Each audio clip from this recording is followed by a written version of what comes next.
Good morning students. हम history का fourth chapter पढ़ रहे थे जिसका नाम है the making of the global world.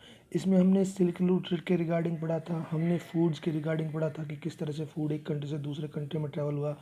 फिर हमने देखा कि किस तरह से दूसरे कंट्रीज़ ने डिजीज़ के थ्रू दूसरे कंट्रीज़ पर अपना अधिकार करना शुरू किया। इसके अलावा हमने पढ़ा था कि 19th सेंचुरी में वर्ल्ड इकोनॉमी काफ़ी ज़्यादा चेंज हो गई थी, यानी कि काफ़ी ज़्यादा कंट्रीज़ जो थे वो एक दूसरे के क्लोज आ गए थे, कि एक दूसरे के ऊपर वो डिपेंड हो गए थे। आज हम पढ़ेंगे कि रोल ऑफ टेक्नोलॉजी, कि ग्लोबलाइजेशन में टेक्नोलॉजी का क्या रोल रहा है। देखो, टेक्नोलॉजी का रोल बहुत इम्पोर्टेंट रोल रहा है ग्लोबलाइजेशन में, कि जो ग्लोबलाइजेशन हुआ है उसमें टेक्नोलॉजी का एक मेजर रोल था। देखिए, 19th सेंचुरी में रेलवेज, स्टीमशिप, टेलीग्राफ, इन चीज़ों का इन्वेंशन हो गया था। इन चीज़ों का इन्वेंशन होने से क्या हुआ कि काफ़ी ज़्यादा चेंजेस आ गए थे वर्ल्ड में। But technologically advance were often the result on larger social, economical, political factors. देखिए, अब जब ये ग्लोबलाइजेशन हुआ है, टेक्नोलॉजी जब आई है, तो इसने हर उसमें फील्ड में आप कह सकते हो कि काफ़ी ज़्यादा डेवलपमेंट किया है। कि इसका रिजल्ट हम देखें, सोशल लाइफ में भी आया है, पॉलिटिकल, इकोनॉमिक, सभी लाइफ में इसका असर हुआ है। ओके, देखिए, 19th सेंचुरी में कॉलोनाइजेशन स्टार्ट हो गया था, जिससे कि काफ़ी ज़्यादा आप कह सकते हो उन्होंने ट्रांसपोर्ट सेक्टर में काफ़ी ज़्यादा रिफॉर्म किए थे, काफ़ी ज़्यादा सुधार किए थे। इसके अलावा अगर हम बात करें, उन्होंने जो ट्रांसपोर्टेशन हो गया, इसके अलावा आप कह सकते हो न्यू इन्वेस्टमेंट की, उन्होंने पैसा लगाया। मीन्स दूसरे कंट्री जहाँ पर उन्होंने आप कह सकते हो कि रूल किया था, वहाँ पर काफ़ी ज़्यादा चेंजेस किए थे। Railway, light wagon, larger ships, इन सभी चीज़ों में उन्होंने बहुत ही ज़्यादा आप कह सकते हो कि इन्वेस्टमेंट किया, और काफ़ी आसानी से जो मटेरियल था वो एक कंट्री से दूसरे कंट्री में पहुंचाना शुरू कर दिया। अब देखिए, इसमें एक दिखा रखा है example, the trade in meat offers a good example, कि मीट का ट्रेड होता था। तो इसमें जो ब्रिटिश ने उस समय या दूसरे कंट्रीज़ ने जो इसमें इन्वेस्टमेंट किया, जो इसमें टेक्नोलॉजी का रूल यूज़ किया, वो काफ़ी ज़्यादा अच्छा उसका रिजल्ट मिला था। देखिए, 1870 तक animals were shipped live from America to Europe, कि अमेरिका से यूरोप की तरफ एनिमल्स को लेके जाया जाता था। जिंदा एनिमल्स जो होते थे उनको लेके जाया जाता था, ठीक है। और वहीं पर जाकर उन्हें जिस भी कंट्री में वो जानवर भेजे जाते थे, वहीं पर जाकर उनको वो स्लाउटर किया जाता था और फिर उसको यूज़ किया जाता था। लेकिन क्या था कि देखो, अब जब इनको लेके जाया जाता था तो काफ़ी जो एनिमल्स होते थे, many also died in voyage, fell ill, lost weight and became unfit to eat, कि काफ़ी जो होते थे वो रास्ते में मर जाते थे, क्योंकि शिप्स होते थे तो उसमें लेके जाया जाता था तो काफ़ी लंबा समय लगता था, काफ़ी मर जाते थे, काफ़ी बीमार हो जाते थे, कुछ का वेट कम हो जाता था। और इसके अलावा अगर हम बात करें कि उस वजह से वो फिर खाने लायक नहीं रहते थे। अब मीट इस समय जब यहाँ से भेजे गए सैकड़ों जानवर और वहाँ पर पहुँचे बहुत कम, जिससे क्या होता था कि मीट के प्राइसेस बहुत ज़्यादा बढ़ गए थे, और केवल जो रिच पीपल ही थे वही उनको खाते थे। अदरवाइज जो गरीब थे उनको मीट वगैरह नहीं मिल पाता था हाई प्राइसेस की वजह से। अब इसके बाद टेक्नोलॉजी का यूज़ हुआ। टेक्नोलॉजी ने रेफ्रिजरेटर शिप्स आए, कि शिप्स में रेफ्रिजरेटर होता था, जिसमें कि कोई भी चीज़ है जिसको आप रख देते हैं तो लंबे समय तक वो ख़राब नहीं होती है, और लॉन्ग डिस्टेंसेस पर आप उसको ले जा सकते हो। अब क्या होने लगा रेफ्रिजरेटर आने से, कि एनिमल्स को स्टार्टिंग पॉइंट पर ही उनको मार दिया जाता था। और जैसे कि अमेरिका, ऑस्ट्रेलिया, न्यूजीलैंड, जहाँ से भी जाते थे दूसरे कंट्रीज में, तो वहीं पर इनको मार दिया जाता था, और फिर उनको जो मीट होता था उसको रेफ्रिजरेटर में रखकर दूसरी जगहों पर भेजा जाने लगा। अब इससे क्या हुआ, इससे एक तो जो ट्रांसपोर्टेशन सिस्टम जो उनका खर्चा आता था वो बहुत कम हो गया, ठीक है। और दूसरी बात अगर हम बात करें कि this reduce shipping cost and lowered meat prices in Europe. अब शिपिंग कॉस्ट कम हो गई थी और मीट के जो प्राइसेस थे यूरोप में वो अब कम हो गए थे। मीन्स प्राइसेस के जो कीमत थी वो कम हो गई थी। The poor in Europe could now consume a more varied diet. अब उनको और चीज़ें, यानी कि अब वो मीट को भी परचेज कर सकते और खा सकते थे। देखिए, पहले वो लोग जनरली ब्रेड या पोटैटोज़ पर ही अपनी लाइफ को डिपेंड करते थे कि पूरी तरह से ब्रेड और पोटैटोज़ भी थे। उस समय क्योंकि मीट के रेट्स जो थे बहुत ज़्यादा हाई थे, तो वो उसको परचेज़ नहीं कर पाते थे। अब वो जो मीट वगैरह को परचेज़ करते थे, जिससे कि लोगों की जो लाइफ थी वो काफ़ी ज़्यादा अब चेंज हो गई थी। ये सब किस वजह से हुआ था?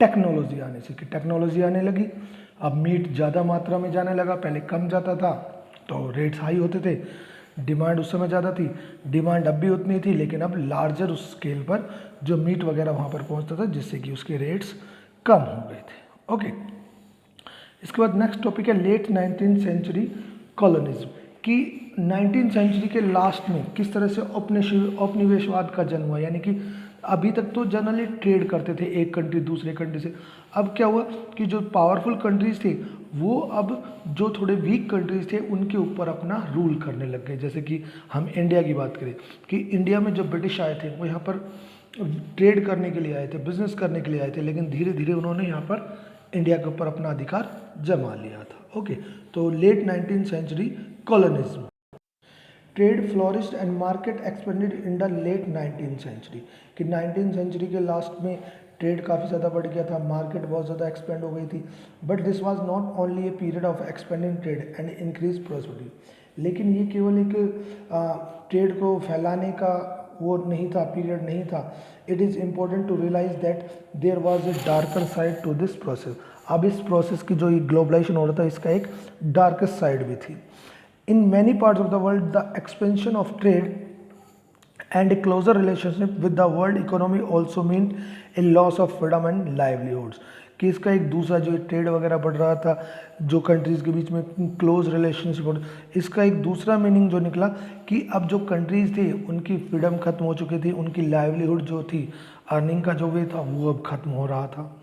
Late 19th century European conquest produce many painful economy, अब उस समय यूरोपियन पावर्स ने जिन्होंने वहाँ पर कंट्रोल किया था, उन्होंने वहाँ पर काफ़ी ज़्यादा इकोनॉमिक चेंज किया, सोशल चेंज किया, इकोलॉजिकल चेंज, एनवायरनमेंट पर काफ़ी ज़्यादा उसका, क्योंकि वो जो कंट्रीज़ थी अब उन्होंने वहाँ पर काफ़ी ज़्यादा चेंजमेंट किए थे उन कंट्रीज़ पर अपना अधिकार करने के लिए। देखिए यहाँ पर एक मैप दिखा रखा है कि you will see some countries borders run straight as if they were drawn using a ruler, कि इसमें देखिए कुछ वो ऐसे दिखा रखे हैं स्टेट्स की जैसे बाउंड्रीज होती है, तो जैसे कि एक सीधी लाइन जैसे स्केल से हमने खींची हुई हो, और ये उस समय हुआ भी था कि कंट्रीज़ को इस तरह से डिवाइड किया गया था यूरोपियन पावर्स ने कि एक स्ट्रेट लाइन उनके बीच में खींच दी थी। देखिए, in fact, this was almost how rival European powers in Africa drew up the borders, demarcating their respective territories, कि उनकी जैसे अफ्रीका है, अफ्रीका में उन्होंने अपना कंट्रोल किया,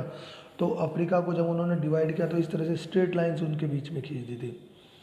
इन 1885 the big European powers met in Berlin, कि 1885 में जो उस समय की यूरोपियन पावर्स थी, बड़ी पावर्स थी, वो बर्लिन में मिली to complete the carving up of Africa between them, कि उन्होंने वो कंप्लीट किया था प्रोसेस कि जिसमें उन्होंने अफ्रीका को बांटा था, भाई ये हिस्सा मेरे पास है, ये हिस्सा आपके पास है।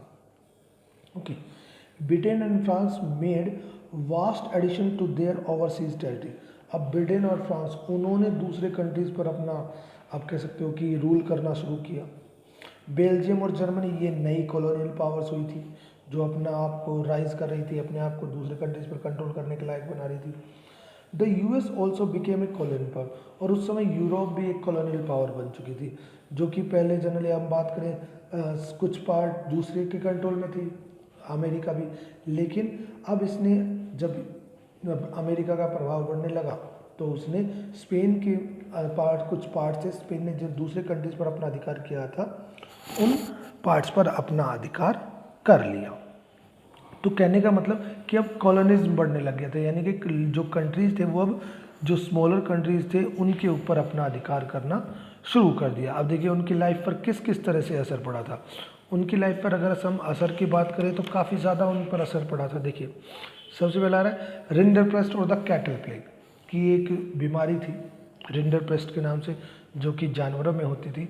तो देखिए क्या हुआ था इसके रिगार्डिंग। ओके, देखिए ज़रा, in Africa in the 1890s, a fast spreading disease of cattle plague or rinderpest had a terrifying impact on people's livelihood and local economy.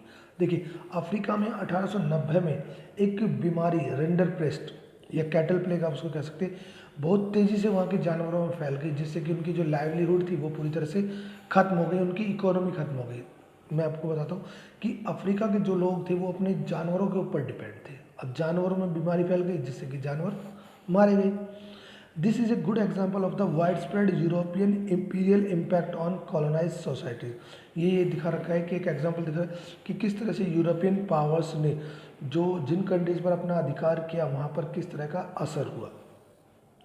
It shows how in this era of conquest even a disease affecting cattle reshaped the lives and fortune of thousands of people and their relations with the rest of the world।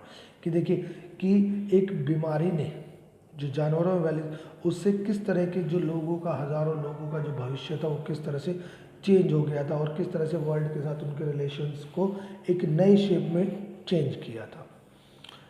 Historically Africa had abundant land at relative small population. देखिए Africa में बहुत ज़्यादा आप कह सकते हो कि land है वहाँ पर और पॉपुलेशन बहुत कम है। For centuries land and livestock sustained African livelihoods. कि वहाँ की लैंड और लाइफ स्टॉक यानी जो कैटल्स वगैरह थे उनके पास उनके ऊपर अपनी अफ्रीका के लोगों की लाइफ चल रही थी। And people rarely worked for wage. और बहुत ही कम लोग थे जो कि वेज के रूप में काम करते किसी दूसरे के यहाँ काम करते थे। जनरली वो अपने जानवरों के ऊपर ही डिपेंड रहते थे। In late 19th century Africa that there were few consumers goods and wages could buy. उस समय बहुत ही कम वहाँ पर गुड्स वगैरह होता था जिनको कि लोग वहाँ पर कंज्यूम करते थे, खरीदते थे। If you had been an African processing land and livestock, and there are plenty of both, you too would have seen little reason for work for a wage। कि देखिए वहाँ पर दोनों चीज़ें थी कि वहाँ पर ना तो ज़मीन की कमी थी ना वहाँ पे जानवरों की कमी थी, बहुत ज़्यादा थी। तो बहुत ही कोई ऐसा लोग होगा जिसे कि वहाँ पर सैलरी की ज़रूरत हो, किसी को काम करने की ज़रूरत हो, क्योंकि जानवर के ऊपर थी सारी चीज़ें, जानवर से उन्हें अवेलेबल हो जाती थी। In the late 19th century Europeans were attracted to Africa. कि 19th सेंचुरी में जो यूरोपियन पावर्स थी वो अफ्रीका की तरफ अट्रैक्ट हुई, क्योंकि वहाँ पर उन्होंने देखा कि बहुत ज़्यादा रिसोर्सेज है, लैंड है, मिनरल्स है। European came to Africa hoping to establish plantation and mines to produce crops. अब यूरोपियन पावर्स यहाँ इसलिए आई थी अफ्रीका में कि वहाँ पर वो प्लांटेशन करेंगी और माइंस वगैरह करेंगे, जिससे वहाँ क्रॉप्स और मिनरल्स वगैरह को यूरोप के दूसरे कंट्रीज़ में एक्सपोर्ट किया जिसके। But there was an unexpected. लेकिन वहाँ एक सबसे बड़ी प्रॉब्लम थी शॉर्टेज ऑफ लेबर। की लेबर वहाँ पर नहीं थी जो कि काम करने के लिए तैयार हो। लोग तो वहाँ पर थे लेकिन वो काम करने के लिए तैयार नहीं थे। क्यों? क्योंकि उनके पास एनिमल्स थे तो उन्हें किसी अर्निंग की ज़रूरत ही नहीं थी। Employers use many methods to recruit and retain labour. अब उन्होंने कई तरीके अपनाए कि किसी भी तरह से लोगों को काम पे रखा जाए। हैवी टैक्सेस और इम्पोज, उनके ऊपर टैक्सेस लगा दिया गया, which could be paid only by working for wages on plantation in mines. और वो टैक्स जब ही पे कर सकते जब वो प्लांटेशन या माइंस के लिए काम करे, पैसा मिलेगा। Inheritance laws were change. उन्होंने कुछ लॉज वगैरह वहाँ पर बनाए गए so that peasants were displace from land, ताकि जो किसान है वो अपनी ज़मीन छोड़कर उनके पास काम करने लग जाए। Only one member of a family was allowed to inherit land. अब ये भी एक कानून है कि फैमिली का एक ही आदमी ज़मीन पर काम करेगा, बाकी या तो फ्री रहो या दूसरे हो कहीं और काम करो। As a result of which the others were pushed into the labour market, जिससे कि बाकी लेबर मार्केट में ट्रांसफर्स की। माइन वर्कर्स और also confined in compound and not allowed to move about freely. जो माइन वर्कर्स थे, जो mines में काम करते थे, उन पर भी जनरली वो कर दिया उन्होंने कि भाई वो इधर उधर नहीं जा सकते। तो कहने का मतलब उनके ऊपर उन्हें काम कराने के लिए कई तरह के उन पर कानून वगैरह ला दिए गए। देन केम रिंडरपेस्ट, और जब उन्होंने देखा कि वो सक्सेसफुल नहीं हो रहे हैं तब लास्टली उन्होंने वहाँ पर वो डिजीज़ लेकर आए थे रिंडरपेस्ट। अब देखिए रिंडरपेस्ट कैसे वहाँ पर आई थी। देखिए rinderpest arrived in Africa in the late 1880s। 1880s में अफ्रीका में ये रिंडरपेस्ट बीमारी आई थी।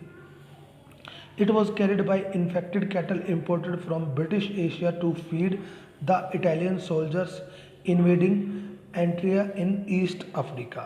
अब जो ये बीमारी आई थी कि जो पूर्वी अफ्रीका था, ईस्ट अफ्रीका था, एरिट्रिया पर हमले हो रहे थे वहाँ पर, तो वहाँ पे जो इटालियन जो सैनिक थे उनको खिलाने के लिए जानवर लाए जा रहे थे, एशियाई जो कंट्रीज़ थे वहाँ से, एशिया की तरफ से, ठीक है। अब entering Africa in the east, rinderpest moved west, कि ये रिंडरपेस्ट बीमारी जो पहले एशिया में थी अब ये अफ्रीका में फैल गई, और अफ्रीका में ये इस तरह से फैल गई जैसे जंगल में आग फैलती है कि एक बार फैली तो पूरे उसमें ये फैलने लग गई। देखिए इसमें कह रहा है कि like forest fire reaching Africa Atlantic coast, की एटलांटिक कोस्ट तक 1892 में ये वहाँ तक पहुँच गई थी। It reach the Cape, Cape में 5 साल later along the way rinderpest killed 90%।